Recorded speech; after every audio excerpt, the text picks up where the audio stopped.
Welcome back to the Morning Blend. Well, fall is a beautiful time of year. It's actually my favorite season. Yeah, but those colorful leaves eventually fall from the trees, right? They end up where? In your yard and in your gutters. But beyond the leaves, autumn is full of things to do, mostly to prepare your home for the harsh winter season ahead. Rachel Schwab is with the Equitable Bank, and she has a great checklist with maintenance tips to show potential buyers that you've kept up your property if you're in the market to sell your home. Good to see you. Thanks for having me. Yeah, these are great tips that everybody can use to keep their house looking great, but especially if you're buying or if you're selling right now, you want to make sure that your home is in this shape, right? Well, yeah, and even if you're thinking about selling, let's say in February or March, making sure that you're doing this maintenance so that you don't have big maintenance nightmares over the winter or, you know, in the spring. Huge. Yes. Yeah, I think that's great. The first thing is clean up the yard. And the thing is, put the kids to work. Oh, you know absolutely. you might not want to give them the snowblower, depending on their age. A rake, they can all handle. I think they can handle that. Definitely. It's just when they jump in the pile of leaves and cleaning it all back up. But yeah, absolutely. Get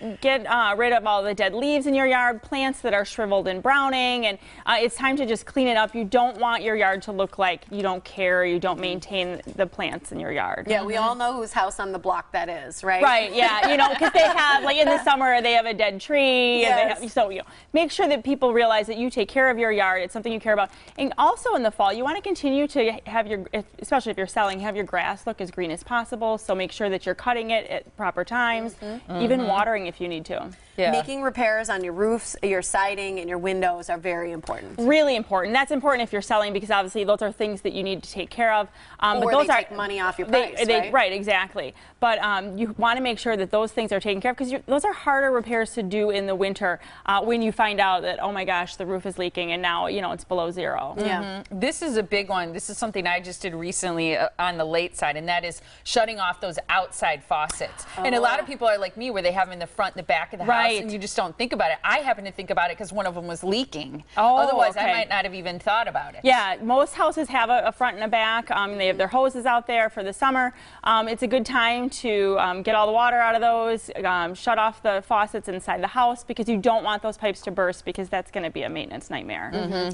I remember being younger and forgetting that patio furniture and the outdoor furniture outside until after the first couple snowfalls. You want to get it in once it's starting to get cold, right? Once it gets cold, you want to wash it and then put it away. Don't let it sit all dirty. You know, because in summer and fall it gets dirty and stuff like that. Clean it up real good. Put it away in your garage or your shed. If you have a real cute, like I have some cute winter things that I want to put out or fall. If you have a cute bench or something that looks great against a snowfall, then put that out and make that look good. But all of your summer stuff, it's time to clean that up and get it out. Good timing. You also Done. It was cold today. Right. Yeah. You also suggest refreshing your front porch and front door decorations. And you know, here's the thing about front door decorations. Like, there are a lot of really beautiful seasonal things that you can put on your front door. In particular, really there's also some great flowers that still will thrive this time of year. But you can do.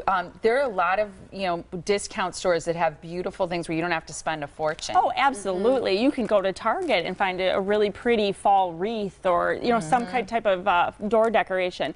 Just do something, but keep it simple. And this is where the don't comes into it, if you're selling your houses. It's really fun to have all the Halloween decorations and the skeleton and the ghoul and the things that jump out at you. And but if you're selling your house, this is not the time to do that. Can you imagine walking up to a house that you're looking at to buy Yeah. and the thing comes out of the coffin right when you get to the door? This is not, you're not looking for a haunted house. You are looking to people to be comfortable and go, oh, I love this house, not horrified and running and screaming. Not like fake Skeletons. blood. And like, here's the thing. You should make it look like a crime scene in your house. Yeah. Yeah, that movie or that TV show. No one was murdered here. Buy it. Dexter, that's what I'm looking for, God. like Dexter. Yeah, I highly recommend you don't do that. This is a no, do not do. But like the white cobwebby stuff. Oh, right, yeah. Don't put that all over your bushes. Anything that looks super messy like that. Yeah, I mean, it's super cute, and especially if you have young kids, but if you're trying to sell your house, you want it to look clean, simple, well-maintained. So this time is the time that you're going to have to skip that fun I feel like it's stuff. a great time for people to sell this time of year? Because I know, like, when I'm looking to move, like, you want to get in before the winter. This is kind of a last push, isn't it? Well, there is a little bit of a last push. I mean, obviously people move every month of the year, but this is a little bit of a last push. And it's still, I was just talking to someone earlier today saying it's still a really great time to buy. Rates are really, really low. You can get a 30-year fixed at the Equitable Bank for 3.4%. Wow. And the 15 is even less. So if you're looking to buy, now's the time to buy. There's still not enough houses on the market. There's first-time home buyers out there with Equitable pre-approvals ready to buy your house. So if you've been thinking about it, or you see the house in the neighborhood next to you that you've been eyeing up, all of a sudden it goes on the market, get ready to pounce on that. And do that by being pre-approved. Here's how you do that. You get a hold of the Equitable Bank and you call them at 414-777-4411. TheEquitableBank.com is the website for more. Love having you here, Rachel. Thanks for having me. Don't make your house look like a no crime scenes. Bad.